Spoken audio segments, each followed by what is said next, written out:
의학회 쪽에서도 반드시 수술을 해야 된다라고 했고 수술이 맞고 그럼에도 불구하고 보험사들이 보험금을 안 주면 보험 가입자들은 어떻게 대처를 해야 될까요?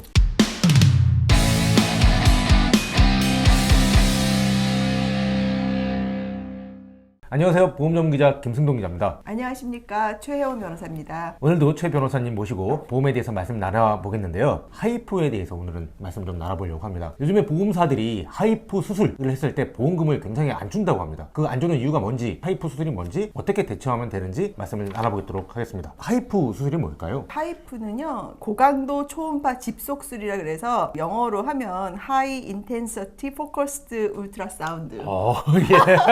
예, 연습했는데 잘 안 되네요.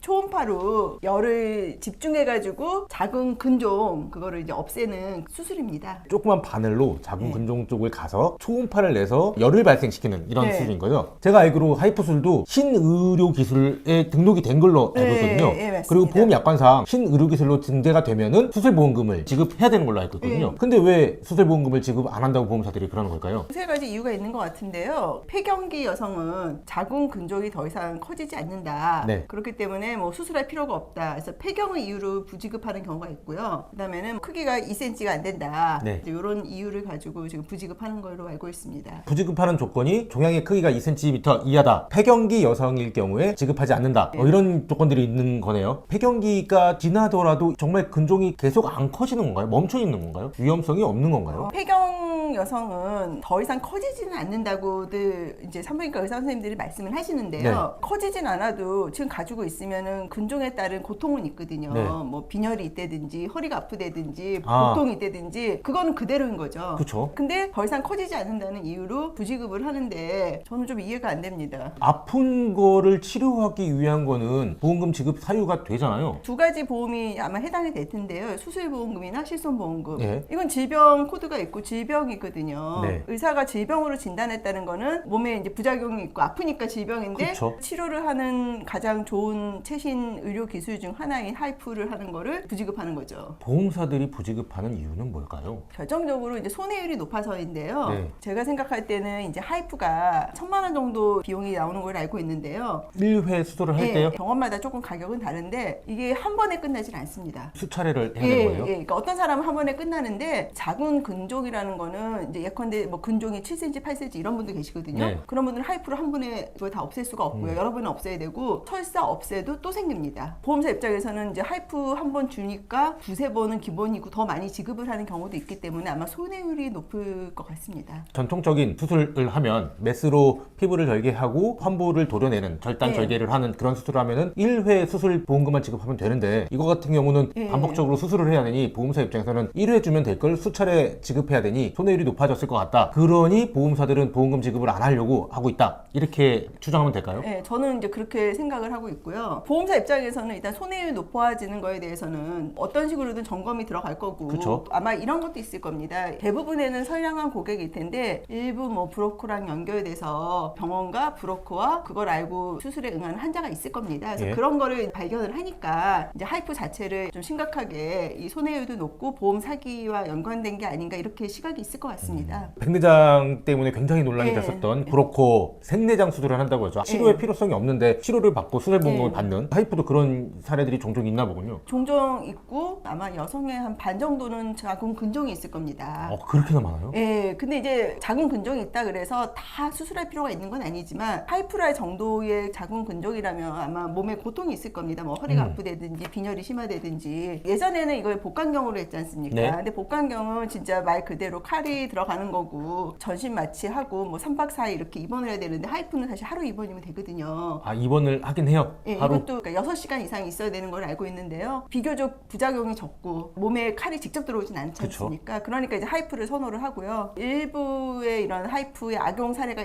있으니까 이제 보험사 입장에서는 하이프하는 사람들을 약간 의심의 시각으로 보는 것 같습니다. 변호사님한테 하이프 관련해서 보험금을 지급을 못 받아서 네.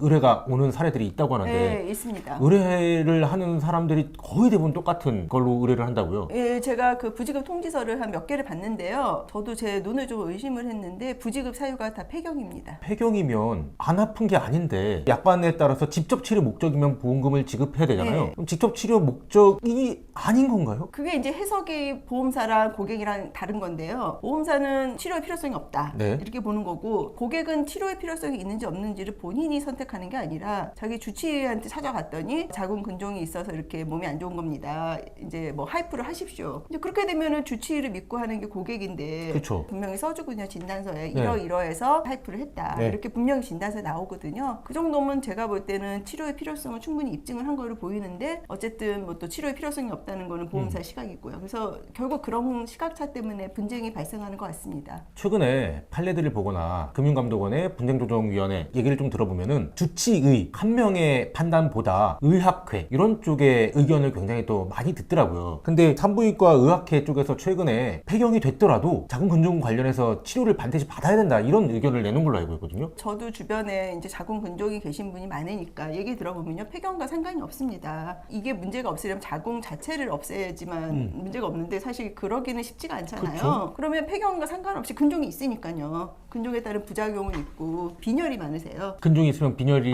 예, 그러신 분이 많으세요. 그래서 이거를 어떻게 안 할 수가 없다 그러더라고요. 근데 의학회 쪽에서도 반드시 수술을 해야 된다라고 네. 했고 신의료기술을 받은 수술이 맞고 그럼에도 불구하고 보험사들이 보험금을 안 주면 보험 가입자들은 어떻게 대처를 해야 될까요? 금감원 분쟁 조정 결정이나 갔다 오는 방법이 있는데 가도 이게 너무 밀려 있다 그래요. 그래서 언제 답이 나올지 모르고 요즘에 3개월, 6개월은 기본이라고 하더라고요. 뭐 결국 그렇게 되면 이제 또 소송으로 가야 되는데 소송이라는 게 이게 참 또 많이 물어보시잖아요. 그러면 얼마나 걸리냐. 예. 근데 제가 해보니까 간단한 보험 사건은 기일이 안 잡혀서 그렇지 기일만 잡히면은 바로 그 끝나는 사건들도 있고요. 복잡한 거는 1년 이상도 가고 그래서 저도 이게 얼마나 걸릴지는 얘기를 못 하겠는데 저는 이게 이렇게 복잡한 사건이라고 생각하진 않아요. 그렇지만 아마 이건 소송에 들어가면 진료기록 감정도 하고 아까 말씀하신 대로 뭐 산부인과 학회 예. 사실조 이런 걸 할 것 같습니다. 그렇다고 해서 뭐 이렇게 그렇게 오래 걸릴 것 같지는 않은데요. 제가 하기는 한번 아직 소송은 들어간 게 없는 것 같아요. 요거 관련된 하이프 그래서 원래 관련해서요. 소송을 좀 하려고 그랬다고는 들었는데 뭔가 이거를 해줄 변호사를 못 찾았다 그러더라고요. 저한테 오신 고객님이 집단소송 뭐 이런 데도 갔다 오셨대요. 근데 억울한 사정을 하소연은 했는데 막상 도와줄 변호사는 못 찾았다. 또 그분은 저한테 그렇게 얘기를 하시더라고요. 그래서 저도 좀 안타까워서 좀 도움을 드리는 게 좋을 것 같다고 좀 생각하고 있습니다. 그럼 아까 말씀드렸듯이 통상 폐경일 경우에 보험금을 지급하지 않는다 이런 게 경우가 되게 많다고요. 네. 그럼 폐경에서 이 하이프 수술을 받고 보험금을 못 받으신 분들이 정말 집단 소송을 하기 위해서 연락을 드리면 변호사님이 해결해 줄 수 있는 그런 문제가 되지 않을까요? 몇 명만 모이시면 제가 도와드릴 수 있을 것 같습니다. 그 몇 명이 어느 정도일까요?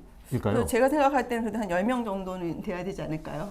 근데 지금 몇 명 이미 저한테 오신 분들이 계셔가지고요. 10명의 환자분들 연락을 주시면 아마 최 변호사님께서 도움을 주실 것 같습니다. 요즘에 보험사들이 이 하이프 수술 관련해서 저도 굉장히 얘기를 많이 들었거든요. 보험금 지급을 굉장히 꺼려하고 있다고 합니다. 꺼려라는 표현이 맞는지 모르겠네요. 관련해서 부직을 받았다. 정말 아파서 치료를 받았는데 이건 치료를 받을 수밖에 없는데 보험사들이 이건 수술이 아니다. 혹은 집단 치료 목적이 아니다. 보험금은 못 주겠다라고 했으면 최 변호사님께 연락을 한번 해보시는 게 좋을 것 같습니다. 최 변호사님 연락처는 저희 영상 하단에 설명란에 기재되어 있습니다. 이상으로 오늘 영상을 마치도록 하겠습니다. 감사합니다.